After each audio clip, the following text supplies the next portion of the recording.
There's never been a better time to find out why BetMGM is the king of sportsbooks. Download the BetMGM app and place a $10 moneyline wager on any NBA playoff game. If either team hits a three-pointer in the game, you'll win $200 in free bets, regardless of your wager's outcome. Just use code LIBERTY200 when you make your first bet. Sign up now and discover BetMGM's daily promotions, boosted odds specials, and more. Download the app or go to BetMGM.com and use code LIBERTY200 to win $200 if either team hits a three in any NBA playoff game. Visit BetMGM.com for terms and conditions. Must be 21 years of age or older to wager. Pennsylvania only. New customer offer. All promotions are subject to qualification and eligibility requirements. Rewards issued as non-withdrawable free bets or site credit. Free bets expire 7 days from issuance. If you or someone you know has a gambling problem, help is available. Call 1-800-GAMBLER in partnership with Hollywood Casino Morgantown.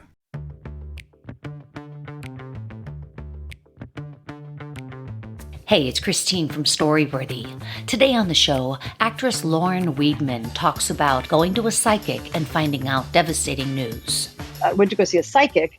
I go, yeah, I'm curious maybe about my marriage. Before I even finished my sentence, she was like, oh, your marriage is over. It's over. I'm like, I don't think you're supposed to say that. That seems like telling someone you'll be dead by the morning. It's cancer. I'm like, you can't say that to somebody. I called my husband. I just had this experience of the psychic thing, and she said that, and I go, it jolted me when she said it. He didn't laugh when I told him. It wasn't. I'd assumed that he'd be like, "What? That's crazy." But it was just quiet. And I'm like, "Is there? Are you feeling like it's over in some way?" And he was like, "I don't know right now. I don't know, Lauren. I don't know. I just don't know." Today on the show, actress Lauren Weedman shares a story about a psychic, her husband, and the babysitter. Stay close. Hey, this is Lauren Weedman, and you are listening to Storyworthy.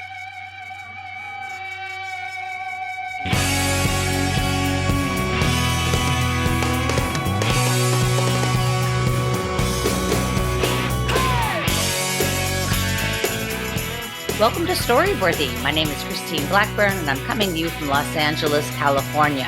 Whether you're a longtime fan of the show or a new listener, welcome to Storyworthy. I hope you guys enjoyed the show last week with comedian Chris Duffy. Do you know Chris Duffy by any chance, Lauren? No. I should, though, right? Well, I'm not sure, but he's another friend of Madeline Smithberg's, and that's how I got to know you. Good. Anyway, he's a She's a hub. She's ground control is what she is. Totally. Anyway, Chris Duffy, super funny guy. And he gave a story last week that was so simplistic. It was just beautiful. It was about taking a tour of the Celestial Seasonings tea factory. That's adorable. It's hard to say Celestial Seasonings tea factory. I have an awful overbite, so I couldn't say it anyway. But that's so sweet. That's so calming. Just the topic of it is sweet. It is sweet, and it just turned out to be one of those wacky tours that you never forget. And it's so funny. I was laughing so hard.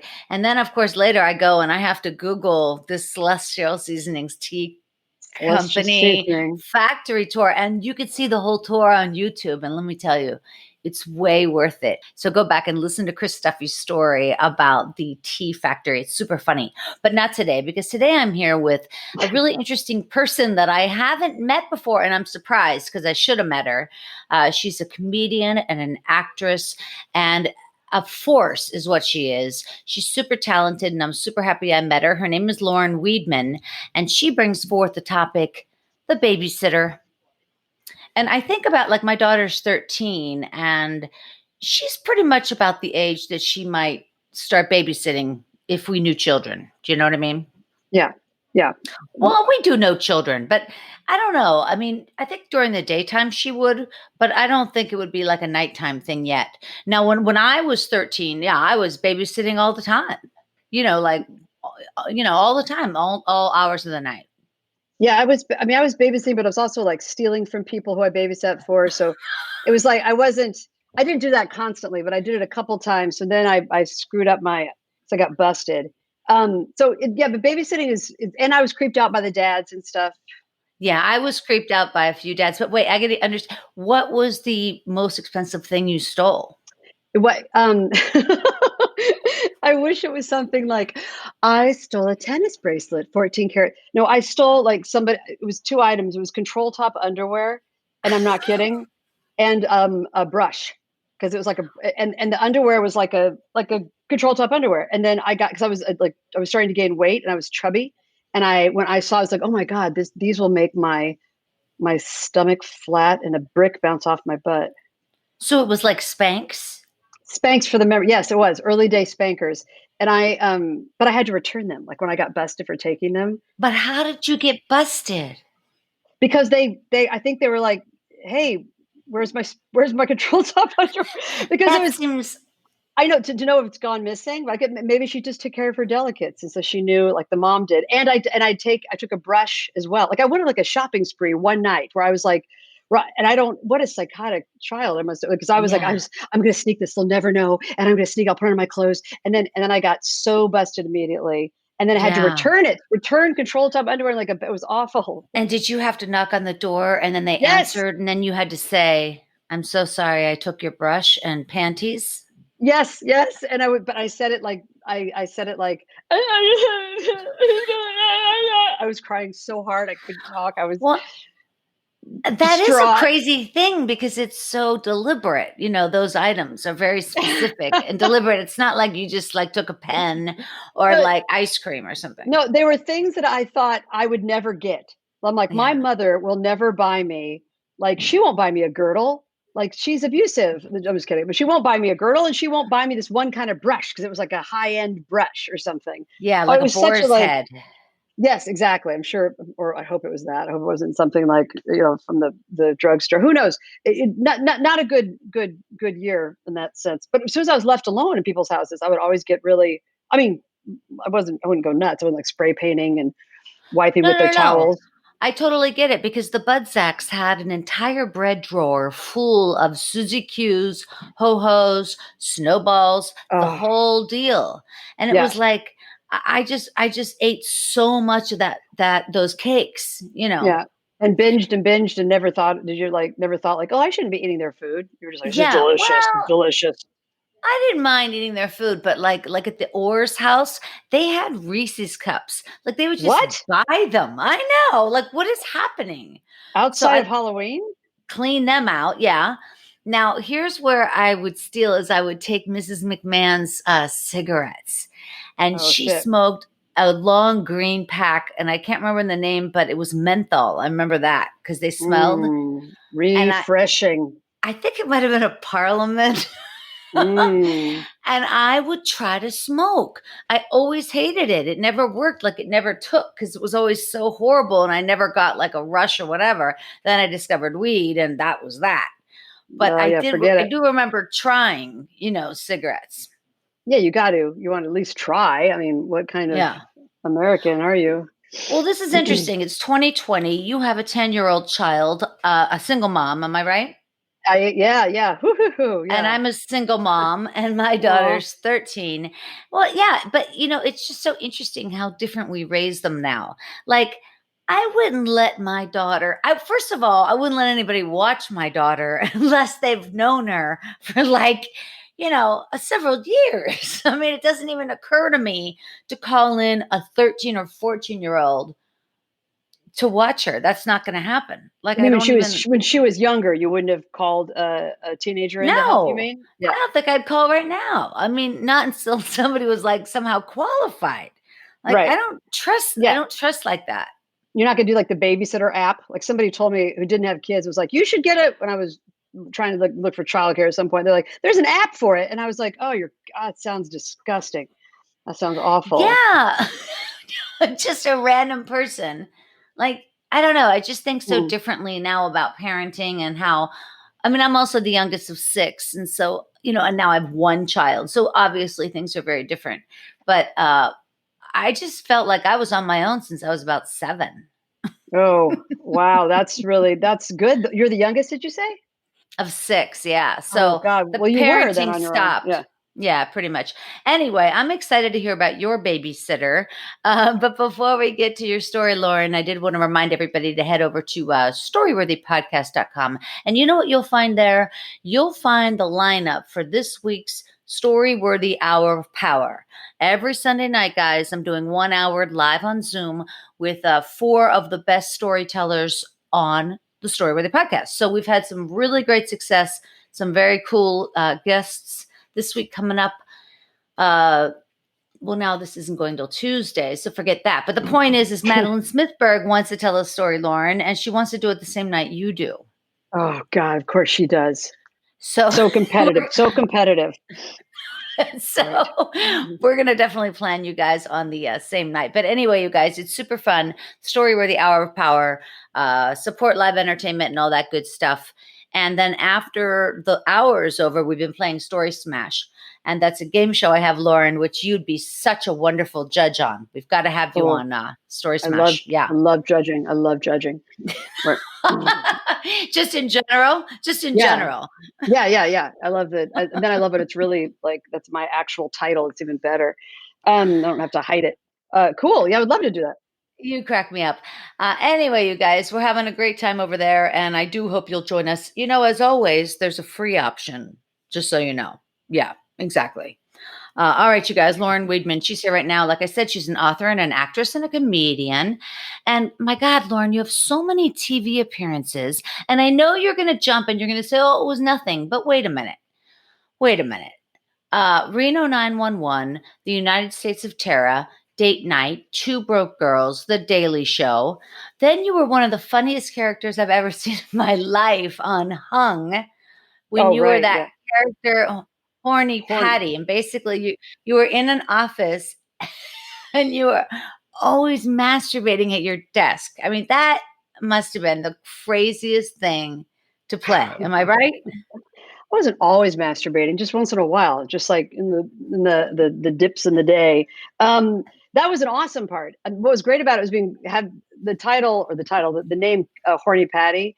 Because then afterwards, when the show was airing, and I'd be like walking down the street with my kid, and somebody would be like, "Horny Patty!" Like they're always just being called that was like, "Oh, it's happening." I've got like it's like a memorable, memorable for an HBO show. Well, I guess it was pretty like these. Oh my God, I can't finish a sentence. That'll be helpful when I'm telling a story. I'm like, and then I gotta. But yeah, that was.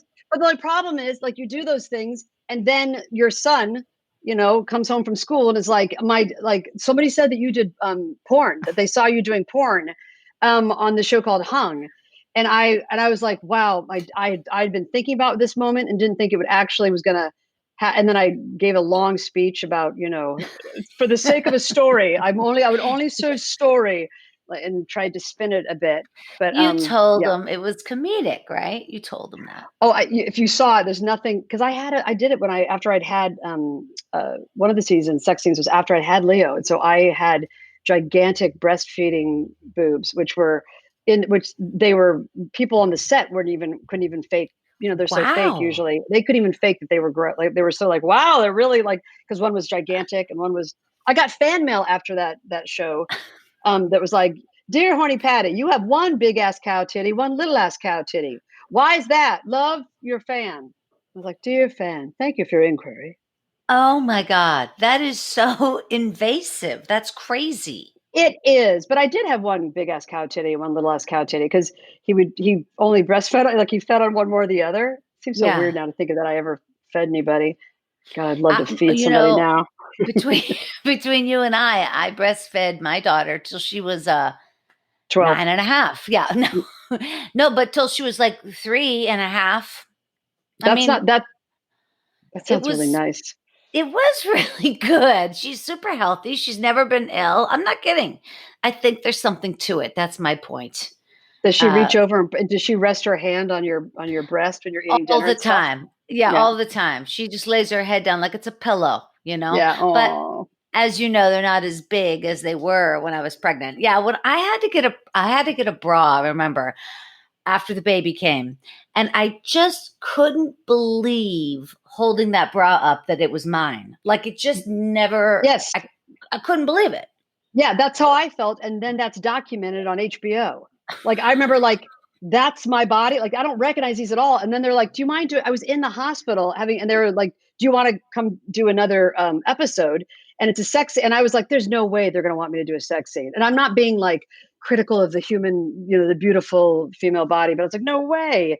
And then when they did, and then I was like, this is going to go down. I'm like, oh God. You are amazing, Lauren. That's amazing. No, it really is, because other people would never understand that. They would be like, well, obviously you turn it down. But honestly, actresses and artists, we plow through and we do what they need. That's just what we do. It's very, very, it's commendable is what it is. Yeah. By the way, my ex-husband worked on Hung. He was in the electric department. So I remember the show well. Oh, of course, because everybody was traumatized and had stories about that show. And I can't remember the star, 3 names. He was so hot to me. Thomas Hayden Jane. Church. Oh, no, that's different. Thomas Hayden Church this was Thomas Jane.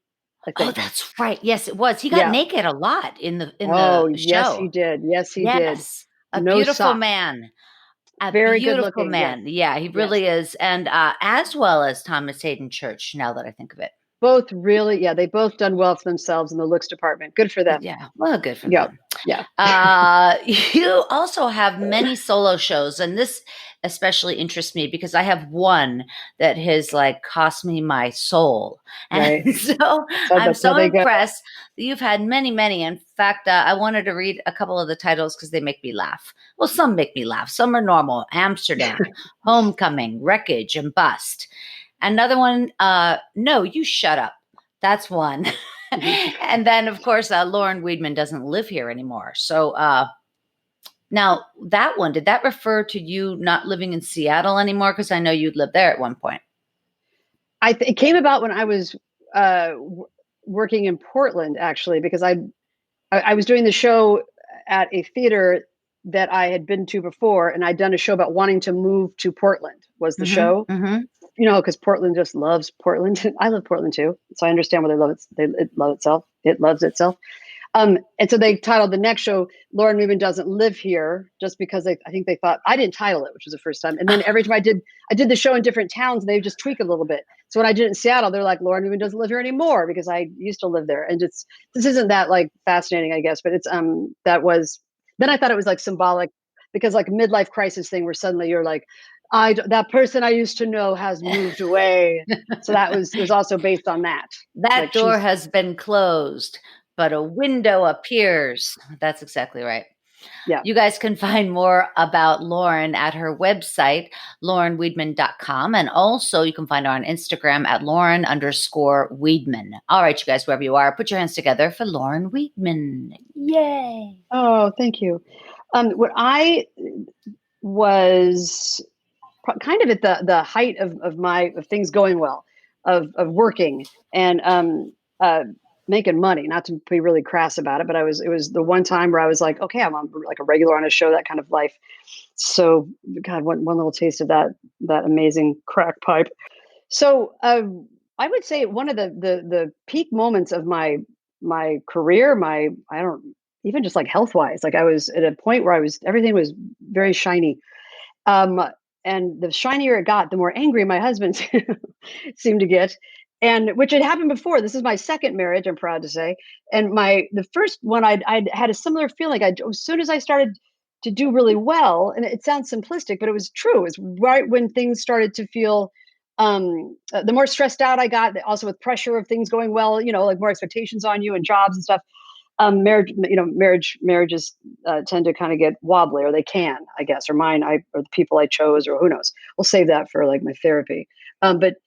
So I was working on this show, Looking, on HBO, and my husband and I were having troubles. Like, I wasn't even quite sure what it was. It seemed like at the time my theory was like, maybe he's secretly a drunk, even though he'd been sober forever. Maybe it was something to do with drinking, and because he just seemed so miserable and so miserable that kind of miserable that when you're like, you start to give him no reason to get angry at all. Like, I will be like whenever he'd had any sort of, he didn't like how I made fun of him in public, which was kind of what I thought he was, kind of my superpower, is doing that. And I'm like, he always loved it before when I'd mock him in public or write plays about him. And suddenly he was getting really sensitive to that. But every time he had a complaint, I was like, okay, that's all. Then you know what? Give me a sign. Like I was always trying to make sure, especially because I felt like it must be hard. He's an actor. He didn't get to do what he's wanted to do or could be doing. He's watching me. That's gotta suck. If it were opposite, I'd be bitter. So I understand it. So I had empathy for all of that. But then this is a couple of years this was going on where he just seemed like more and more unhappy. And again, I can never put my finger on it. And finally, I at one point after many, sort of, I was always trying to have a come to Jesus moment of like, you don't seem like, well, actually, no, the moment was that I was writing a play in Boise, Idaho, and I went to go see a psychic as a kind of as material for this play. I wasn't seeking out real psychic, help. I wasn't quite living in that. And I go to see this woman, and I'm writing the down notes for the play. And then at the end of our session, which she asked me if I had any other questions for me. And I was like, you know what, I'm going to not even think about the play material I'm working on. I'm just going to ask her one for shits and giggles. And I'm like, I go, yeah, I'm curious maybe about my marriage. Cause and before I even like finished my sentence, she was like, oh, your marriage is over. It's over. And she said it. So, and I'm like, I don't think you're supposed to say that. Like, that seems like telling someone like, you'll be dead by the morning. It's cancer. Like, I'm like, you can't say that to somebody. Oh my Psychic. God. It seems irresponsible. Right. So, and I remember she said that I called my husband, who was working in Alaska as a fisherman at the time. No, he was home. He was home from that. And he'd been injured. So he said. And so I called him to go, I just had this experience of the psychic thing. And she said that. And I go, it jolted me when she said it. Because I never even thought about that my marriage is over. And he didn't laugh when I told him. Like, it wasn't, I'd assumed that he'd be like, what? That's crazy. But it was just quiet. And I'm like, are you feeling like it's over in some way? Are you feeling like this is something? And even saying it, you're like, no, this is not actually what we're talking about, right? This cannot be happening. And he was like, I don't know right now. I don't know, Lauren. I don't know. I just don't know. And that was the beginning of like this deep depression of like, what's going on? My family, we had a baby together, and we separated. And Wait a second. Yeah. That day at the psychic, what happened right after she said that? You said, what, session over? Or why did you say that? Or what are you talking about? I got mad at her because I had been asking her questions about if I should move to Boise, because the show was about whether I was going to move to Boise or not. Anyway, I was doing that. And so I was asking all these, when she answered and said, okay, you're the thing about my marriage, I was like, I got mad at her. I go, I just don't think that's something you should say to people. And I go, I feel like that's a little bit extreme. And I was so blocked by even thinking it was hitting me on any level. I was just like, that's a little, and she goes, hey, don't worry though. Don't worry. You get the house. And I'm like, I live in an apartment. I rent. So again, don't know what you're talking about. And you're going to meet somebody who's more of your equal. And I felt dizzy when she was saying all this. I was like, this is nauseating to even, and then when I left, she said something. I remember thinking that, she said something about how she used to live in California, but didn't like her neighborhood because there's a lot of Mexicans in her neighborhood. And I was like, you know what? She's an awful person. Everything she says is wrong, and she's awful. So I just totally, but then when I remember I was in the car, it is in front of a 7-Eleven, and it was around noon, and it was all these worker trucks around me who were all getting lunch from the 7-Eleven and eating their lunch in their cars and in their trucks and stuff, and electricians, whatever. And I called, when I was talking to my husband on the phone, his response of being just quiet and not saying anything, I started crying. I was just sobbing because it was the first time. And that there's that moment in a relationship when the first time that you are heartbroken or crying and they don't care. And you're like, oh God, because that's a moment when you're like, we're truly like, a boulder falls on you and they're like, I'm letting her go there. I'm going to let her just go down. Like it was, anyway, you know what I mean? It was very, you have an epiphany. Yes. Trouble, that there was trouble and that I didn't know exactly, but I didn't know what. I never knew exactly. So I'm like, we'll get a therapist. We'll try to figure this out. We're going to work this out because we have a child and everything. And then we were trying to do co-parenting. And which meant just, I wanted to do it like all my lesbian friends do it in Seattle. They're like, you go to Thanksgiving and you see all of their exes because family's family and we all love each other, And that seemed painful, but made sense to me. And he would come over, like my ex would come over, or my husband at the time would come over and spend time with my son and I, and then go to work. And he left his computer one time behind, left his backpack. And I'm a snooper by nature. I mean, I'm snooping in the babysitters, stuff like that. And you'd think I would stop snooping, because it's not like I find good stuff. I mean, from control top underwear to like what I found out with this was like, but the computer was my old computer, because I was always giving him my used electronics. I don't know why he became bitter and angry about me. Anyway, I was looking through the computer to see if in the pictures, to see if there's any old photos of Leo. So I want to make sure I got them off of there before. I'm like, I don't know how much I'll be seeing him in the future. Who knows? So I am looking through there, and I see this little, I go to the very, very first video in iPhoto, and I'm like, God, that it looks like a naked girl on a table or something. Like, it looks like she's on it. And I kind of like, and I'm getting like a hot flashes, like thinking about this. I'm like, God, how much should I tell her what my son is? So I click on it, and at first I think, oh God, like I see it's our babysitter.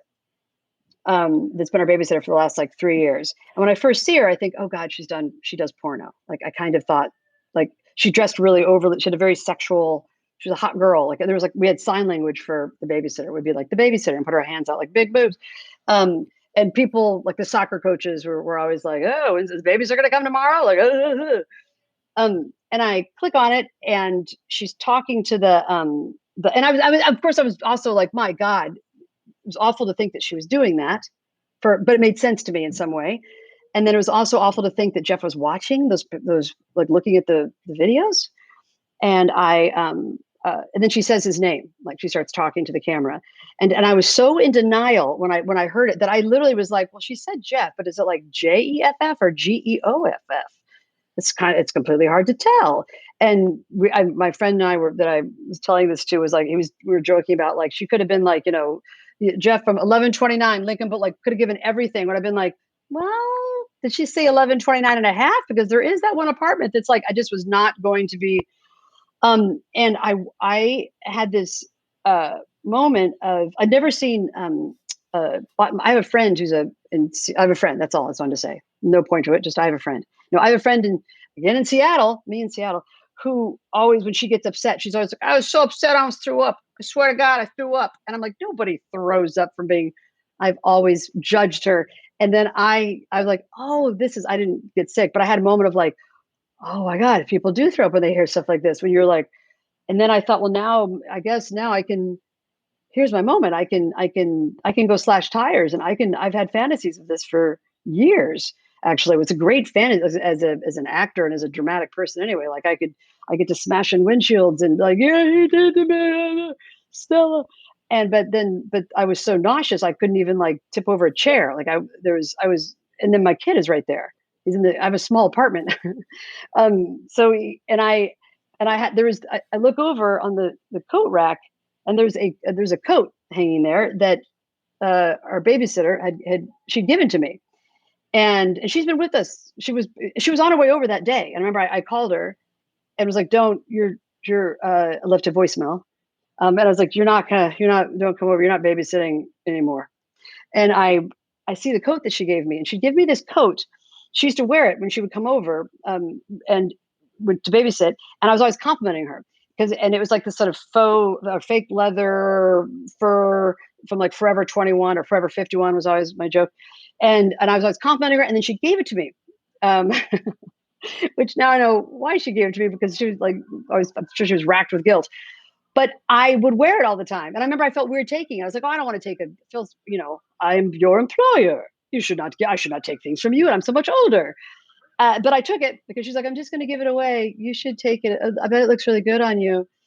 And I remember my husband seeing me in it, and he was like, well, is that the babysitter's, is that her coat? And I'm like, yes. He's like, you know what? I would say maybe it wasn't, a little young for you, but you can kind of pull that off. And I would wear it around. It was like a favorite coat. But I see the coat on the rack, and I was like, I'm going to take a knife. So I wanted to have this image of just destroying something or hurting something. And I get like a butcher knife, like I get a butcher knife from the kitchen, and I go and I get the coat, and I'm like, I'm going to take this coat, and I'm going to go to the alley, and I'm going to just stab the coat, and I'm going to destroy it. And I went and I took it off the hanger, and as soon as I took it off, I was like, it's a cute coat. It shouldn't be a total loss. So I should like, okay, maybe want that later. So put it back. But that was, and I had that coat and I would wear that too afterwards. So it eventually my what all came out. And they both were very defensive about the fact that like, they had one little thing that had happened, and she had been her teacher. They had met each other as he was a teacher, and she's very young. And it was I realize now 7 years later that I was basically in shock for the last, or, 6.5 years, let's say. But I didn't want to tell people. And I am pretty open to kind of a problematic degree, like that's usually the shtick about me, is like, she's got no filter, she's still everything. And suddenly I was at this preschool, overpriced, no, great preschool. I don't know what I'm complaining about. But anyway, I spent most of the money I made on sending Leo to this preschool. And I didn't want the moms to know. And then one day I'm picking up Leo from school, and somebody says something about how sorry about the divorce. They heard that we were separating, and that it seemed like, Jeff was having a really hard time. And apparently, and then one of the moms, who I consider a cool mom told me, she said, just so you know, everybody assumes, because you always seem so okay. Because like when I come to drop off Leo, I'm always like, hello, here to drop off. Like, and she's like, you just seem like, and we all know things are going really well for you. So it seemed like maybe you just kind of traded him in, as if I was like, well, now that I'm on the set, I think I'd like a different husband. I deserve a better husband. I'm working, like if and it was truly the assumption of these mothers that like, oh, I probably did that. And they would see my ex coming to pick up Leo, drop off, and he would be crying and like, and everybody felt sorry for him. And that was the moment when I realized that everybody was like giving me the cold shoulder and taking care of him because he was so emotional about it, that I told them, I go, just so you know, that, the babies, and I've got two words out. And this wonderful, amazing Persian dentist mom who I love was like, you let that hooker in your house? Why did you let that hooker in your house? I seen this girl. No. You don't let that hooker in your house. Why would you do this? And I was like, oh my God, I never, in my mind, because she was beautiful or sexual, that was more reason to show that I could handle that. Mm-hmm. And it wouldn't, not handle it, but no, but it doesn't matter. It shouldn't matter. You were trying not to let it matter. No, it shouldn't matter. And also she's a young girl. Yeah. Like, and even if if she was overly sexual, I would still be like, there's something going on there. I'm not going to immediately vilify it as being like, you get that hooker out of your house. But then when the dentist mom said that, I was like, I had a moment of like, wow, that's so confident. It's her saying like, get away from my man. She's like, if you're on a diet, do you bring cookies in the house? Or you bring chocolate in the house? Don't bring it. And I'm like, yeah, I didn't think like that. I didn't think like, get away from my man. I didn't, but I guess I'm glad I didn't think like that. But then they, oh my God. But that was that was another epiphany when she said that. In other words, I remember after my first husband, epiphanies kept coming. And I just remember very clearly, like my dad saying to me something like, honey, you get every dollar you can because you'll never talk to this guy again. And he was right. Wow. You know what I mean? And I remember thinking like, well, that's harsh, but I hear what he's saying. And sure enough, it doesn't matter if you were married 2 weeks ago. Now you're not, and it's over. I mean, at that point, because I was young, but I was really not able to, like, I got stuck in a room I couldn't get out of. Like, I was really in this room of this story, and I love stories so much, and it's what I work with. Then I felt like I can't tell this story. I can't tell it. It's not fair to my child. But I write about it, and then I'm like, God, the cruelest thing that my ex has done to me is give me the greatest story ever, so that I can't fully like go into as much. But I do. What are the ages of the people we're talking about? Your husband and the girl? Oh, sorry. Yeah, I should give more. My husband, she was 18, and he's 50, and now they're married. They just had a baby. He's 60 and 28, and but they're married now, and they're like, Wait a it's a minute. new, He's a yeah. 60-year-old new father? Yes, I know. Oh, gross. He's gonna be L'chaim. so bummed. That's a bummer, man. It is a bummer, but here's the thing. This has been like, it's this challenge of all these things that we can talk about and women talk about and men too, like, just like it's the biggest given of that's awful. He's so awful. And and so much about it. Like, to me, I'm like, he took this young girl here. And then now I have to go, no, it's my son's stepmother. It's my Absolutely. son's story. And so I have to, like, it's changed everything, how I believe in as being a human, where I'm always, you have to be honest, you have to say what's going on. Yeah. If you don't say your truth, it'll come out sideways. Like, my mother lied and said she liked her cats. No, she liked her kids more than she liked her cats. That was a lie. She loved her cats, but now she looks like a fucked up Siamese cat. Like, I feel like everything starts to come out if it doesn't. And so the truth will reveal itself. And I'm like, I have to do this constant, like, and go, maybe it's happening, that this baby is here, like, this thing has happened. And the age difference, and it was right when I was going through, I was about to turn 50, so, like, it was right at this point of every cliche in the world. And I thought, if I can get through this and not get worse. And I would see that. I remember right afterwards, because I was trying to write a play about it, and it was really hard because I never could tell the story completely. And I would get on stage and I'd start to tell it, or rehearsal, and I would be like, I just don't want to tell it. Let's find a different way. I would always try to be tricky about it and go around it. And every time, like, before opening night, it would always come down to the director going, I just think you're going to have to tell it. Like, yeah, but doesn't Wow. it feel gross? Isn't it gross to be like, and then he had sex with the baby? Isn't it just me, some broken woman up there? Like, and I was obsessed with Loretta Lynn for a while. I was very into, like, who are the women that you can tell have been broken or hurt, and that you see their pain. Like, and then, Lucinda Williams, or I Oh, had I love certain spirit Lucinda. animals, Yeah, right? Because she's so broken and open, and right. she's so much pain, and you're like, thank you for just putting it out there. Um, and she was my spirit animal through getting through this.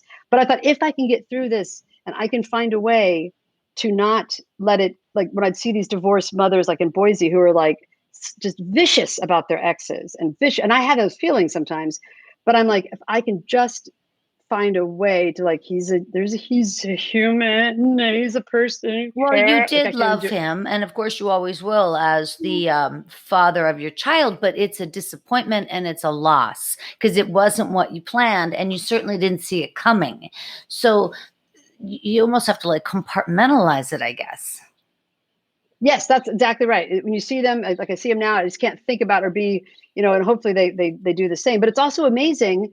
I thought it was so trippy and most of the shows I was writing were about, sort of, about when you can't get out of, like, how could I be free of this? Like, how could I not feel this adrenaline rush every time I see them or hear about them, or hear, like, how do I not feel this pain of, like, how do you get free? And I guess it was like, then it turned into, like, trauma, how to get rid of, like, it's almost like that a bit.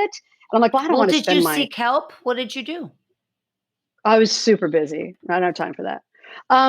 Yeah, I did, but and I had, like, one therapist guy that I would talk to who's a bit unconventional but wonderful, and he would say things. I remember when I'd pull over to the side of the highway and be sobbing, and I'd call him and he'd be like, "So when you're crying right now, what's that about? What are you telling yourself underneath it?"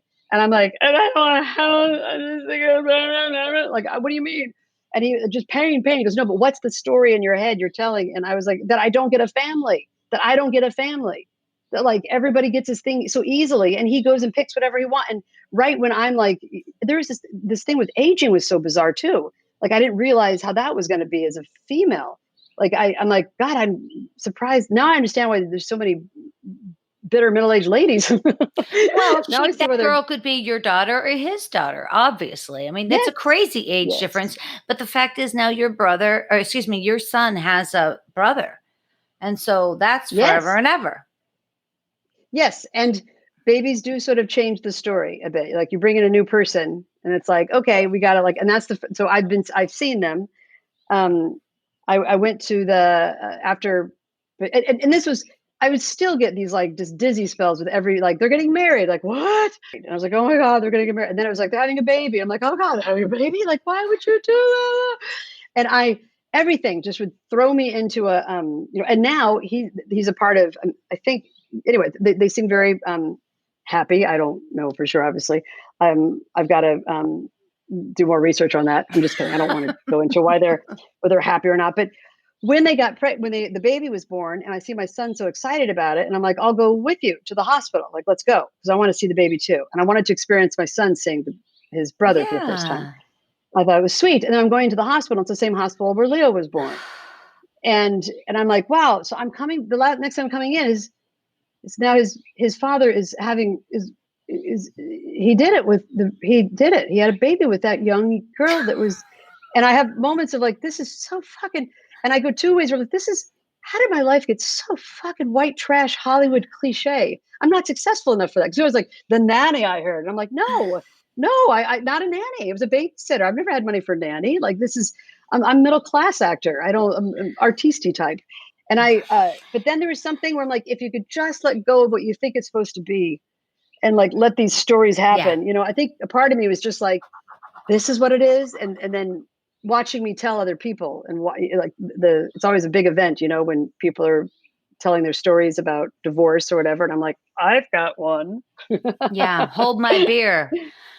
It's Exactly. so true, Lauren. It really is a dramatic story. I don't know if I've ever met anybody that had such a dramatic story. Like my first husband got another girl pregnant while we were married.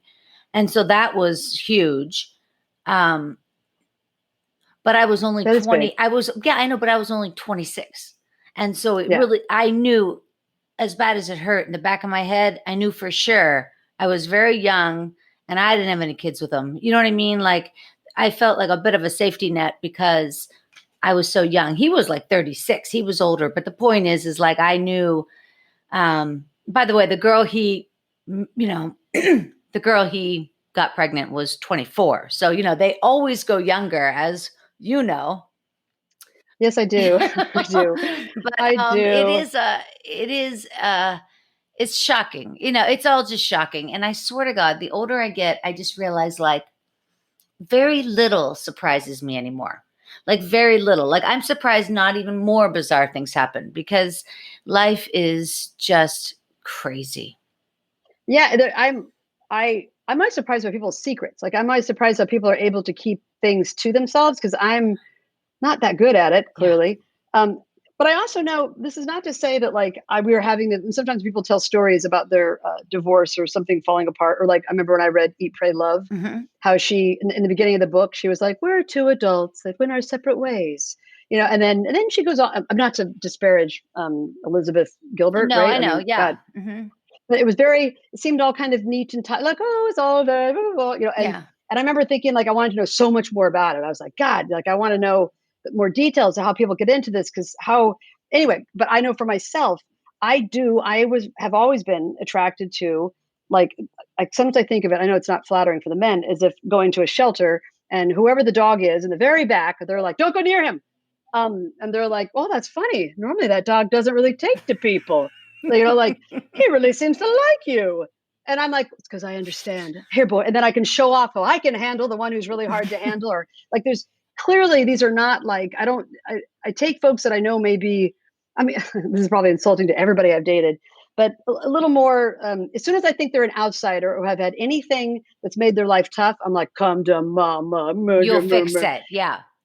Yes, I didn't realize I didn't know that was my deal because I hate that but that was, I guess that's true. Well, yeah, once you identify it, you can help help yourself. Yeah, now I hasn't really changed, but you know who you look like? You know who you look like, Lauren? I get this a lot. I'm sure everybody tells you. Steve Martin. Scarlett Johansson. You look like Scarlett Johansson. That's one good thing with weight gain. And I'm not being like, since the quarantine, I've put on some poundage, but it fills out your face. Because I feel like, because somebody else said that to me, and I'm like, I think it's because my cheeks have gotten fuller or something. You're so pretty. No, you look so pretty with your hair back. You do. I often feel like I don't feel like I'm a good hair back person, unfortunately. You know what I mean? Like you can either pull that off or you cannot. It's really vulnerable for you to say that too, by the way. Good.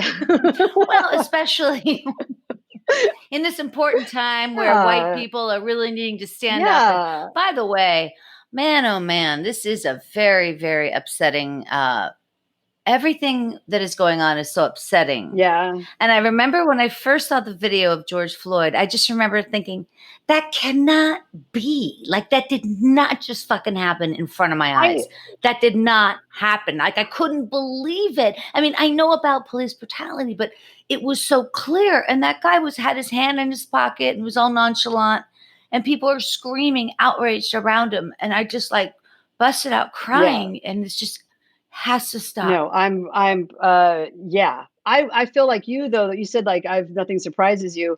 I was horrified, but I was also like, yeah, this is a thing. This is a thing. This has been happening. I have to say, and sometimes I make these big proclamations because I'll get this like grandiose idea that I get something. I'm like, I get it. And I teach sometimes, and that turns me into this monster of knowing where I'm just like, here today I proclaim the truth is the following. And a mother, a single mother with nobody else to tell you, shut up, you're full of shit. Like, it's just me constantly saying how the world works to my son. Like, no, airplanes, they operate on soap. Like, I just make up whatever I want to. But I feel like these things all coming to this head in this time period where people have more time on their hands to even think about it. You know what I mean? Like like those of us who have been at home because of the lack of work, and can really give it some headspace. Like, really go on like a meditation retreat of thought about getting into it and staying with the thought a bit longer. Like, normally you think about it and something else happens. And to me, I can feel this like that. I'm like, I think something big is going to shift, and it's a marathon, not a sprint kind of deal. But I feel excited about the hope of I don't know. I think it's something is going to happen. That's going to be a big change. I totally agree. And in the last 10 days, the protests that have happened have already given us a lot of change that's happening. So that in itself is amazing. And I just think this is not going to just go away. Like you said, it's not just going to be in the news cycle and then it's gone. It's like here to stay. People are taking this extremely seriously this time. And those statues are falling and stuff like that. So, yeah. And little kids, at least my son, is seeing all this. Like, this is now a part of how he's seeing Trump, he's seeing all it. And so he has this new kind of, that excites. I had some friends who were like, tonight, they're my family Midwest. My sister was like, tonight, I think I'm going to talk about what's happening with the kids. We're going to sit down and have a talk. And which is great. I'm not mocking it of like, the Midwest way of dealing with, but I was like, well, I've been doing it because the single parent thing, like Leo's around all the time. So he hears more than I'd probably liked it, but he's been seeing all of it. Like, I haven't shielded him from anything, really. I have tried to shield my daughter Alabama from some things. Alabama, but for the most part, she sees it, and I say, because she's old, she's 13, and I say to her, Bammy, this is not normal. This is not acceptable. This is, when it comes to Trump. And I've made her watch like the Barack Obama graduation speech. Nice. I made her watch Joe Biden speak about George Floyd, talking to the little girl. Right. And so, and she always rolls her head and, whatever. But I know at least I'm saying something. It has to be sinking. Yeah, no, you remember all the stuff your parents, like if your parents were adamant about something or passionate, you heard them, even if you didn't agree, like it would stick with you because they are the models of what, you know what I mean? Like, so I feel the burden, but no, there's nothing else. There's no positive. I'm like, well, but it's really no, less crowded schools. I don't know the COVID thing. I don't know what the positive is to it. I'm trying to think about that. Here's a positive. I've always had a lot of birds where I live, but now there's even more birds, a lot of birds. They're quite loud. And I do feel like nature's coming back a bit. I was in Joshua Tree, as my type likes to do. Us middle-aged art hippie doper. Yep, in Joshua Tree. It's just like a beacon. I go there, I'm like, I'm home, people. Like dry, like make the sand pouring out of me, and I'm back to it. But I was in Joshua Tree in the park, and they were saying, be careful because of all the wildlife that now has been coming back out and comfortable and is on the roads more. And it's like how great that is. And then I also went to like the filling station. That sounds kind of archaic. Went to the gas station in town, and normally it's full of like hippies and tourists and stuff. And it was all the locals. And it was like the local wildlife that were like, good, nobody had a mask on. Everybody was like bum fighting with their bra off. And just, it was so, those probably were the local artists. And I'm like, oh, look at all the crackheads. but yes, no, the wildlife is a wonderful thing. And I've, had a lot of time to, as I said, more time to think about myself, which is exactly what I needed. More self-absorption. Good you, Lauren Well, Weedman. thanks. I'm just so happy to meet you. I really am. Thank you so much. The story is just, it's unparalleled. And welcome to the modern family. A lot of us are living. Yes, single mothers. Come on, girl. It's like you said, it's a good story, man. It's a real good story. Yeah, there is that. And it finally feels like just a story, not just like, I'd like to share my trauma. I'm like, that's a good one. Cha-ching. It's really good. Thank you. All right, you guys, I got to wrap it up. I want to thank you so much for tuning in today. Again, find Lauren over at her website, laurenweedman.com, and also on Instagram at Lauren_Weedman. And of course, you can follow me on social media at Storyworthy. And one more time, on behalf of the very talented Lauren Weedman, really, thank you so much. I really appreciate it. Thank you. Thanks for having me. I love story stuff. My name is Christine Blackburn saying, make it a story-worthy week.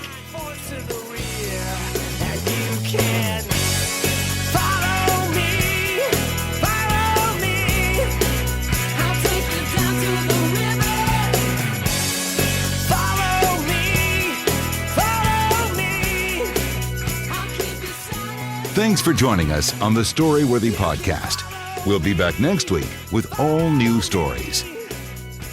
Subscribe to Storyworthy on iTunes and visit the Storyworthy website at storyworthypodcast.com.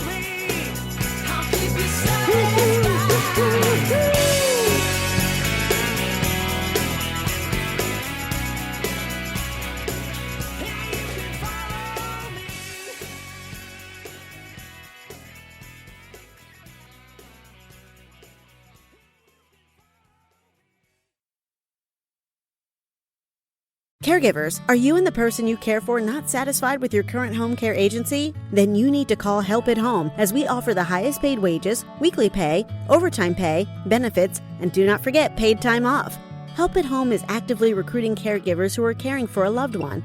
We make changing agencies quick and easy. Call one of our care professionals now at 412-784-6711. That's 412-784-6711, or go to helpathomepA.com. Dad deserves double the thanks this year, so this Father's Day, give him the power tool system that has everything for every job. The Ryobi One Plus tool system now on special buy. Over 260 Ryobi tools powered by one interchangeable 18-volt battery. And for a limited time, when you make a qualifying Ryobi purchase, you get one select tool or battery free. Feels like Father's Day at the Home Depot. How doers get more done. Offer valid through July 31st, 2022. Valid at participating stores and online. Limit 1 per transaction.